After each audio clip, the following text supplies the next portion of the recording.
د لغمان په قرغې ولسوالۍ کې د څه کم 2 میلیون افغانیو په ارزښت د شیدو راټولېدو پیر او پلور مرکز د جوړېدو چارې پیل شوې. د شیدو د راټولېدو مرکز د جوړېدو چارې نن د سې شنبې په ورځ د سرطان په 10مه نیټه د لغمان والي ښاغلي محمد آصف ننګ د ولایتي شورا رئیس عتیق الله عبدالرحیمزي او یو شمېر نورو مسؤلینو په شتون کې پیل شوې.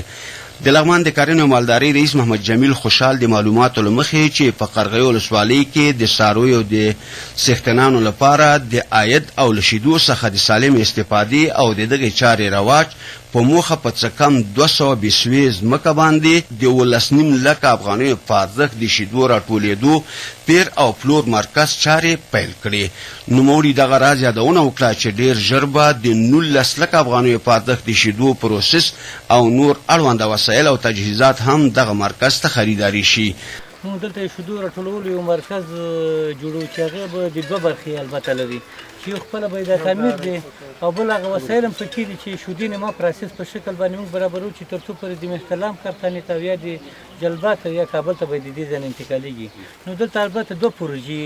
تطبیقېږي چې د یوې پروژې اوس د بنسټ د برک دوه هغه بله پروژه د دې یو پارټ دی چې هغه بیا وسایل او اجناس دي. نو دغه اوله پروژه چې د 25 لکه روپۍ په ارزښت باندې ډیزاین شوی د تعمیر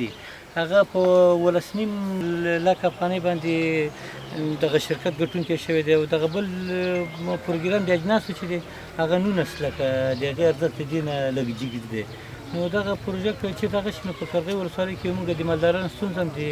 دکانانو تر څنګ حل شوي چې موږ دغه مارکیټونه سبزۍ مارکیټ چې د سرکتانو منطقه کې جوړ شو یا په دې